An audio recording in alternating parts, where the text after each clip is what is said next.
Hai, ini Cikgu Isaac lagi. Okey, hari ini saya akan menceritakan satu kisah benar yang pernah berlaku dalam hidup saya. Okey, tajuk kepada cerita saya yang pertama ini ialah perayaan nenek moyang. Kisah ini bermula semasa saya berumur 18 saya berumur sekitar 8 tahun. Pada suatu hari, tiba perayaan Hari Deepawali.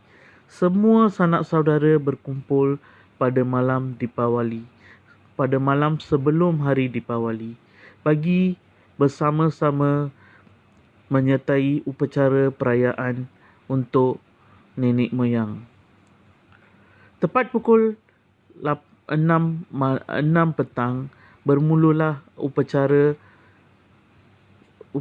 persediaan untuk penyembahan nenek moyang. Okey, pada pukul 6 petang, dua orang daripada makcik saya sibuk membuat persediaan. Yang pertama, mereka mengambil gambar-gambar lama semua saudara dalam keluarga yang sudah meninggal dan mencuci dan membersihkan. Selepas itu, gambar-gambar itu dikenakan bunga malai yang baru dan diletakkan di atas sebuah meja. Kemudian mereka mula meletakkan pelbagai jenis barang di atas meja. Yang pertama, saya nampak mereka menyediakan pakaian, sekotak rokok, arak dan pelbagai jenis makanan seperti semua makanan yang dimasak seperti makan malam, okey, kemudian semua jenis manisan, minuman dan juga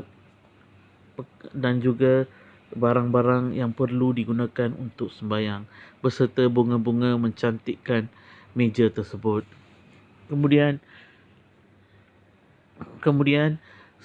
lebih kurang dalam dekat 2 jam mereka memerlukan untuk menghias dan membersihkan sekitar kawasan itu. Tepat pada pukul 8 malam bermulalah acara menunjukkan api kemaian kepada nenek moyang yang sudah meninggal dunia. Sebelum perayaan itu, saya sempat bertanya dengan ibu saya bahawa apakah kepercayaan ini. Mengikut kepercayaan agama kami, dikatakan nenek moyang akan datang menjelma pada hari perayaan tersebut dan dikatakan mereka akan melihat upacara yang dibuat itu dan mereka akan menikmati makanan dengan mengambil rasa makanan tersebut. Okey, dan mereka akan berasa gembira. Semua kerana ini adalah hari Deepawali, satu hari sebelum hari Deepawali, semua makanan hari Deepawali dan juga kuih-kuih raya yang disediakan itu akan diberikan kepada mereka terlebih dahulu. Jadi walaupun sudah bermula, saya ingin mengetahui bahawa adakah mereka datang makan apa-apa daripada atau mereka datang melihat benda ini semua. Saya melihat beberapa minit tiada apa yang berlaku dan satu persatu orang pergi membuat upacara ini. Dan semasa upacara ini sedang berlangsung, okey, pada beberapa minit kemudian saya memerhatikan tepat di kawasan itu. Akhirnya saya dapat melihat ada 3 objek yang berada di dalam gambar itu menjelma di situ. Apabila saya lihat dengan teliti benda ini kelihatan seperti objek yang berupa 3 bayangan yang berdiri di situ. Jadi saya berasa takut dan gemetar pada masa itu. Tetapi inilah kali pertama saya dapat melihat imej seperti itu dalam hidup saya. Imej itu kemudian berada di situ sekitar 1 atau 2 minit saja.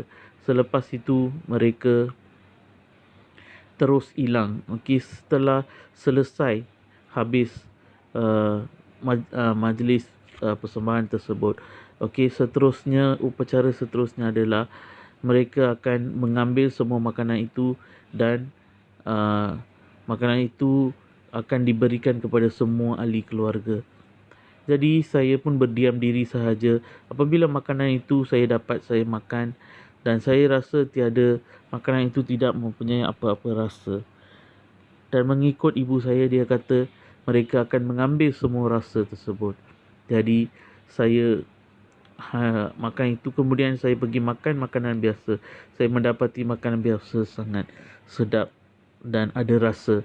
Jadi inilah kali pertama dalam hidup saya berjumpa dengan nenek moyang saya. Walaupun saya tidak dapat bercakap dengan mereka, tetapi inilah kali pertama yang saya rasa, walaupun saya muda pada masa itu, baru berusia 8 tahun, tetapi saya dapat sesuatu yang aneh yang berlaku dalam hidup saya.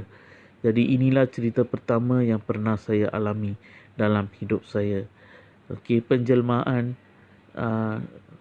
nenek moyang yang sudah meninggal. Selepas upacara itu, setiap tahun saya akan menyaksikan benda-benda itu dan saya akan dapat melihat mereka. Jadi itulah cerita saya pada pada kali ini. Inilah cerita pertama. Jadi kita akan jumpa lagi dengan cerita-cerita lain. Sekian, terima kasih.